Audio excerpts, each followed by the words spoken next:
भारत में गर्मी का कहर लगातार जारी है। गुरुग्राम में भी उफ उफ गर्मी, हाय हाय गर्मी। भीषण गर्मी का ये 3rd डिग्री टॉर्चर लगातार जारी है। साइबर सिटी में पारा 47 डिग्री के पार पहुंच गया। बीते हफ्ते भर से पारा 47 के पार दर्ज किया जा रहा है। और आपको बता दें कि सड़कें, दुकानें, बाजार इस गर्मी के कारण हर जगह सुनसान आपको सड़कें दिखाई देंगी। गर्मी से बचने के लिए लोग ठंडी चीज़ों का सहारा ले रहे हैं और लू का एहसास भी अब लोगों को होने लगा। बीते हफ्ते भर से भीषण गर्मी का 3rd डिग्री टॉर्चर लगातार जारी है। साइबर सिटी में 47 के पार पारा दर्ज किया जा रहा है और डॉक्टर भी गर्मी के सितम से बचने की सलाह देने में लगे हैं। सुबह 7 बजते ही झुलसुलाती गर्मी का एहसास शुरू होता है और दोपहर होते होते सभी सड़कें, सभी दुकानें, सभी बाजार वीरान नजर आते हैं। मौसम विभाग की माने तो 21 जून के बाद मौसम बदलने की संभावना दिखाई दे रही है। जब हरियाणा और दिल्ली एनसीआर में हल्की और मध्यम बारिश दर्ज की जाए, थोड़ी राहत मिले, तब जाकर लोग चैन की सांस लेंगे। अपना परिचय दे दीजिए। मेरा नाम बसंत कुमार है। मैं सेक्टर 7 गुड़गांव में रहता हूँ। क्या कहेंगे, गर्मी लगातार बढ़ती जा रही है, किस तरह से बचाव कर रहे हैं? गर्मी तो बहुत ज़्यादा बढ़ी है। आगे टोपी, हेलमेट, दो चीज़ें लगानी पड़ रही हैं। और जहाँ भी रास्ते में कहीं पेड़ की छाया दिखती, थोड़ी देर रुकना को दिल करता है, लेकिन काम पे जाना, निकलना, किसी काम से जाना तो जाना ही पड़ रहा है। कोई रास्ता मतलब देखा जाए तो कुदरत का मामला, कोई कुछ कर भी नहीं सकता। स्वास्थ्य विभाग बार बार ये एक जारी कर रखा है, उन्होंने दिशा निर्देश जारी किए हैं कि बहुत ज़रूरी काम हो तभी घर से। जी हाँ, मैं अपने पिताजी का डेथ सर्टिफिकेट लेने के लिए आया था यहाँ पर। थोड़े दिन पहले मेरे पिताजी की डेथ हुई है। ठीक बताइए अपना। अनिल कुमार सर। अनिल, गर्मी लगातार बढ़ रही है, कितनी परेशानी होगी? गर्मी बढ़ रही है सर, बहुत ज़्यादा बढ़ रही गर्मी। करीब 1 किलोमीटर चलने से तो हाल ख़राब हो जाता है। रास्ते में पानी भी नहीं पीने के लिए, कहीं भी जाओ बोतल खरीदो पियो, उसके बाद कोई पाई है, रास्ते में टोटी उटी भी नहीं है पानी के लिए। हाँ जी सर। स्वास्थ्य विभाग बार बार ये चेतावनी जारी कर रहा है कि बहुत ज़रूरी काम हो तभी घर से बाहर निकलें। क्यों निकले आप? हम तो सर निकले हुए हैं कि आज 15 दिन से चक्कर काट रहे, नगर निगम का चक्कर काट रहे हैं सर। मेरा रेडी उठा के लिया है हीरो होंडा चौक पर से। हम लोग तो लाइसेंस भी बना हुआ, चलता फिरता लाइसेंस था, गुड़का चले जाते हैं। चलो हाँ, 15 दिन से लाइसेंस बना हुआ। फिर कैसे गर्मी में कैसे खुद को ठंडा कर रहे हैं? क्या सर, गमछा ओढ़ के आए हैं और पर भी मांग रहे हैं। अकेला पेट थोड़ी से गाँव भी चला जाए। 4 गो बीवी बाल बच्चा है, 4 बच्चा है। आज चौथा चक्कर लगा रहे हैं। आज दे रहा कि नहीं दे रहा, रेडी भगवान जाने। ठीक है, देखिए आप। ये जी अपना नाम मेरा खालिद है।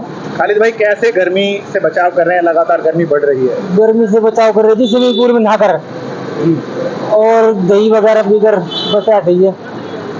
तो कहाँ रहते हो भाई? मैं यहीं रहता हूँ, मैं फरीदाबाद रहता हूँ, यहाँ नहीं। किस तरह से बचाव कर रहे हो? क्या खा पी रहे हो? मैं बता तो रहा हूँ, मैं दही और जूस वगैरह। जिला प्रशासन ने धूप में निकलने के लिए मना करा है, तो फिर भी आप किस लिए निकल रहे हैं? अर्जेंट काम था हमको, डेथ में आए थे यहाँ। सुमित भाई, गर्मी लगातार बढ़ रही है, किस तरह से बचाव कर रहे हैं? भाई किस तरह से बचाव के करें भाई, यहाँ तो कोट मत आया, गर्मी लग रही कुछ ज़्यादा ही। भाई पेड़ लगाओ ज़्यादा से ज़्यादा, ठीक है। और भाई जहाँ तक हो सके पानी वानी की व्यवस्था होनी चाहिए, या रोड में पेड़ को पानी बनाए, कहीं पानी वानी की व्यवस्था होनी चाहिए भाई थोड़ी बहुत। प्यास लगती है तो कुछ की बॉटल खरीद के पीते? अरे भाई बोतल खरीदनी पड़े, अब क्या करे भाई, 20 रुपए की बोतल करते बिस्लेरी की। सुमित, बचाव कैसे कर रहे हैं? भाई शॉप पे ओढ़ कर रहे हैं फिलहाल तो। गिल्ली करी थी शॉप की, अभी कोर्ट में से गिल्ली करके लाया था, यहाँ तक आ गए, शॉप भी सूख गई। बहुत ज़्यादा धूप पड़ रही है भाई।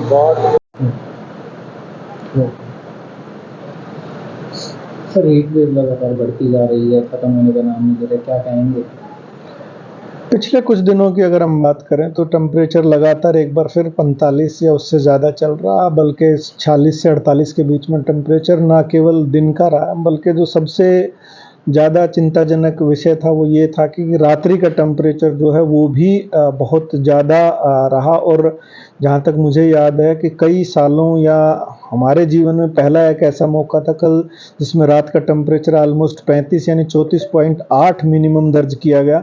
तो आप अंदाज़ा लगा सकते हैं कि रात को भी कितनी गर्मी रही होगी। और बिल्कुल पिछले कुछ दिनों में हीट रिलेटेड इलनेस के केसेस हों, चाहे वो डायरिया वोमिटिंग के केसेस हों, या जिसको मैं कहूँ कि थकावट बुखार होना, ये केसेस डेफिनेटली हॉस्पिटल में रिपोर्ट हुए हैं। लेकिन एक अच्छी बात मैं सिर्फ गुरुग्राम डिस्ट्रिक्ट की ये कह सकता हूँ कि अभी तक कोई हीट स्ट्रोक या हीट से कोई अनफॉर्चुनेट डेथ जिसको कहूँ वो अभी तक रिपोर्ट नहीं हुई है।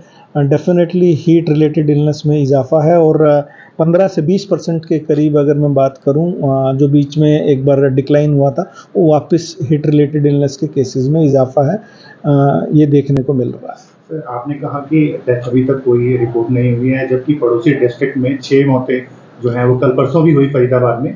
तो लोग कैसे बचे हीट स्ट्रोक से, उसके बारे में ज़रा बताएं। नहीं, मैं आपकी बात बिल्कुल जायज़ है। मैं साथ में फरीदाबाद डिस्ट्रिक्ट के लिए भी क्लियर कर देना चाहूँगा कि जस्ट रिपोर्ट हुई है, ये बात कही गई है, लेकिन कोई ऐसा हीट रिलेटेड इलनेस उन सभी का पोस्टमार्टम हुआ है। मैं स्वास्थ्य विभाग की तरफ से आपको ऑफिशियली ये कहना चाह रहा हूँ कि उनमें हीट रिलेटेड या हीट स्ट्रोक जिसको कहूँ हीट एग्जॉशन के कोई साइन एंड सिम्टम उन केसेस में नहीं मिले।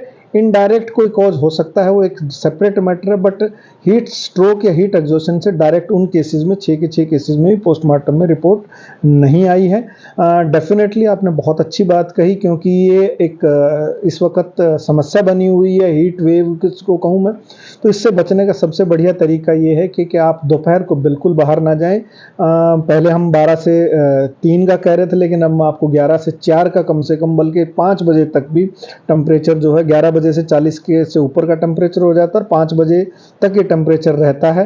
तो यूजुअली आप इसको अवॉइड करें। जब तक आपको अति आवश्यक कार्य ना हो आप बाहर ना जाएं। यदि आपको जाना पड़ता है तो हल्के रंग के सूती वस्त्र पहने और अपने जिसको कहना चाहिए शरीर को पूरी बाजू के कपड़े और पैंट पहने ढक के रखें, और अपने मुंह को या सर के ऊपर भी कैप या गमछा या जो भी आप तौलिया वो भी रखें। हो सके तो छाते का या टोपी का भी इस्तेमाल आप कर सकते हैं। बार बार पानी पीते रहें यदि आप बाहर जा रहे हैं तो। और यदि आप कोई काम करते हैं, आप वर्किंग है, इंडस्ट्री में हैं, फैक्ट्री एरिया में या कंस्ट्रक्शन साइट पे काम कर रहे हैं, तो मैं सलाह ये दूंगा कि सुबह आप अर्ली काम शुरू करें 6 या 7 बजे तक। 7 बजे तक का संभवतः आराम से आप काम शुरू कर सकते हैं। 11 बजे तक आप काम करें और फिर उसके बाद आप अगर हो सके तो शाम को 4 से 7 के बीच में काम करें। मैं सभी लोगों को ये कहूँगा जो फैक्ट्री एरिया में, वहाँ ना केवल 500 या 500 से ज़्यादा है, हमने इंडस्ट्री या लेबर डिपार्टमेंट के साथ मिलके वहाँ ORS के लिए उपलब्ध कराने के लिए कहा हुआ है। यदि आपको कोई डिहाइड्रेशन के साइन मिलते हैं तो ORS दीजिए। अदरवाइज़ हर आधे घंटे या घंटे के बाद कंस्ट्रक्शन साइट पे या इंडस्ट्री एरिया में मज़दूरों को पानी पीने के लिए एनकरेज करें। और मैं बहुत सारे लोगों को, खास करके बुज़ुर्गों को या अपने उन साथियों को या जो युवा हैं उनको भी कहना चाहूँगा, इस मौसम में स्टर्नस एक्सरसाइज या बहुत ज़्यादा शारीरिक व्यायाम की एक्सरसाइज ना करें। बुज़ुर्गों से सलाह ये रहेगी कि अभी मौसम ना सुबह सैर करने का ना शाम को सैर करने का है। ऐसे में आपको डिहाइड्रेशन हो सकती है और डिहाइड्रेशन होने के बाद आपकी हृदय की प्रॉब्लम्स हो सकती हैं, जो आपकी धड़कन असामान्य हो सकती है। खास करके जो लोग दवाइयाँ ले रहे हैं, आपकी डायबिटीज़ भी अनियंत्रित हो सकती है इसकी वजह से, डिहाइड्रेशन की वजह से।